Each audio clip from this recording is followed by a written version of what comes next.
Hey there. I started my next little sprint on the weather travel app and got myself into some trouble. Was getting very frustrated, spent multiple hours over a couple days trying to figure out what was going on, why it wasn't working the way I wanted to.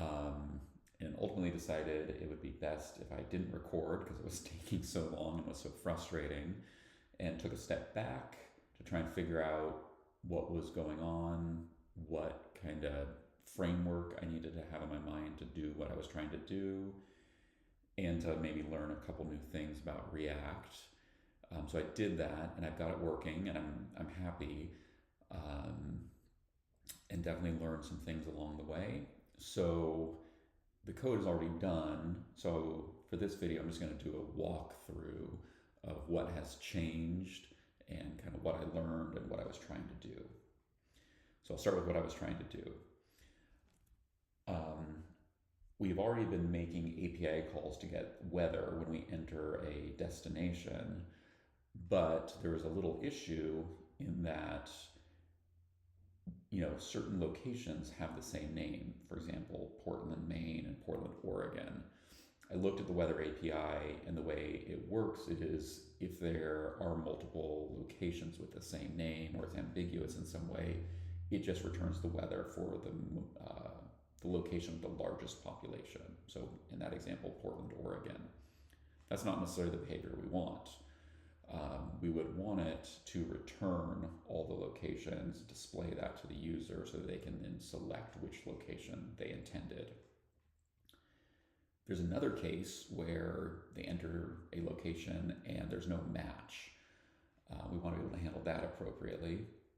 And then there's a third case where they enter a location and there's only one possible location. In that situation, we want to automatically grab the weather from that location. So it was the handling of those three cases where the difficulty was coming about. And the other difficulty was we're doing multiple API calls. The weather app has an API for locations. So I want to make an API call to that first to see how many locations get returned, to see if it's none or one or multiple locations, like the example of Portland. And then after that, we want to make an API call to get the weather. If there's only one location, we want to make that API call automatically after the first API call. But if there's multiple locations, we want to wait and don't make that API call to get the weather until we know exactly which location the user intended. So that's where I was having issues. It's kind of the API calls getting stacked on top of each other in these different use cases. Fortunately, the solution is pretty simple. Once I took a step back, looked at the big picture, did a little bit of research, a lot of chatting with Claude. And like I said, the solution is actually pretty simple. So let me start walking through the code. We have this use state variable for the JSON geo response, so about the geography, and then that's defaulting to a list, an empty list, because the location API call returns a list of all the matching locations. And then we're also going to have this state variable for the weather as well. So I have this function here, fetch weather data, where you pass it the location, it figures out what the duration of the trip is, and then makes the API call. I think I had this already. This fetch and then paradigm is one way of handling asynchronous tasks in JavaScript. As I learned, it's not the only way, and in certain situations, it's not the most preferable way. But anyways, when you call this function, it makes the API call and then sets the JSON weather response with whatever results it gets. Okay, here is where the main changes occurred. It's the handle submit function. I have made it an asynchronous function because it's going to do some things asynchronously. I think in an earlier video I said I didn't know what this does. Event.prevent default is preventing the default behavior when you submit a form, which is to reload the browser. We don't want to necessarily reload the browser window or frame. Then I'm going to, because a user has submitted a new trip, I want to just set all of my state variables, or a lot of my state variables, to be blank. So that's what I'm doing here. Then we are going to make an API call, so we're going to wrap that in a try block. And there's a catch down here in case there's an error. The first thing we're going to do is make an API call for the location. So that's right here. I give it my API key and then just the destination. Await means that the rest of the code won't execute until this API call is done. That's the asynchronous part. And this async await paradigm is another way of handling asynchronous tasks as opposed to the fetch and then paradigm. Turns out this one is easier to lay out when you have multiple asynchronous calls. The code ends up being more readable and more approachable. So this has worked for me to clean things up and actually make sure that it's doing what I want it to do.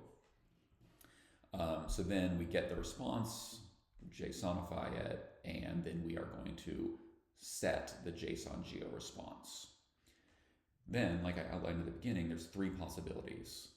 You could have a response length of 0, which means it didn't find any locations, or an else if, you could have one response. And then the third case is more than one response, 2 or more responses. So let's look at how we handle each of those. If you don't get any responses, I want to set the trip details to display that message. Location not found, please try again. If there is exactly one location, then we can proceed to automatically find the weather for that one location. And that's what I do here. And you can see I'm calling that fetch weather data function right here. Okay. Then, and we set the trip details, just kind of summarizing it. The third case, this is where we have 2 or more locations. We're just going to set the trip details to say multiple locations found, please select 1. Now, the other big change to the code is to then create buttons for each of those locations. That happens down here in the HTML. So we display those trip details, whatever they may be. And then down here, if the length of the geo-response is greater than 1, so again, we got more than one location back, then what we are going to do is we're going to map, which means essentially go through the JSON geo-response, and for each location, we're going to create a button, and the button will display the name and region, so that's like the city and the state of the location. And when the user clicks that, we will then call fetch weather data with that location's latitude and longitude, which will then make the API call to get the weather for that location. Everything will update in that function up here, fetch weather data, and we'll get the weather results for that one location the user clicked on. So with that, let me just give you a quick little tour of it. So New York City, say we're taking a trip there. New York City, there's no other place on earth with that same name. So when we submit it, we get the one location response. I'm just displaying it to show that there's only one. And then we automatically get the weather response.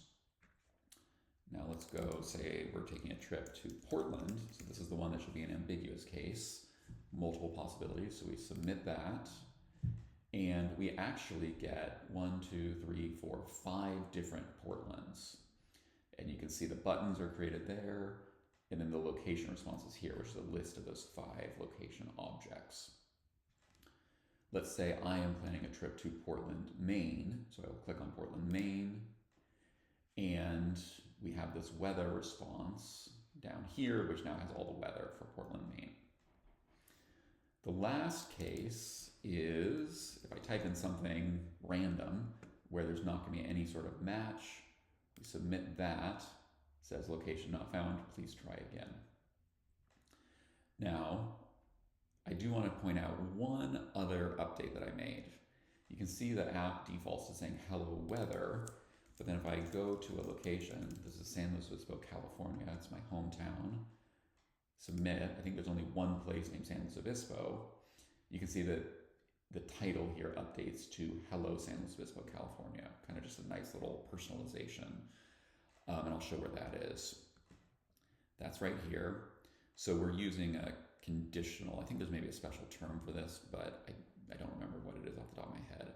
So the way it works is if we have a JSON weather response, so we have one location and we got the weather from there, this is essentially says like if this is true or this exists, then we will say hello, the weather response is location dot name, comma, and then the weather response is location dot region. So that's the San Luis Obispo, comma, California. And if there is not a JSON weather response, then we will default to just saying weather, hello weather. So there it is. Like I said, dug myself into a pretty deep hole, took a little while to dig myself out.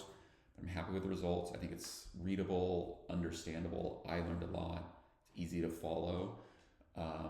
And we handled this important situation where you might have 0 locations that match, 1 location that matches, or multiple locations that match. You need to be able to handle that, handling it appropriately. Now, pretty happy with the progress I made there. So I think that'll be it for this video. And in the next video, I think it'll be time to start actually processing the weather data that we get back so that we can display it in a more readable, approachable fashion than just this JSON response that we get. So I'll catch you in the next video. Thanks for watching.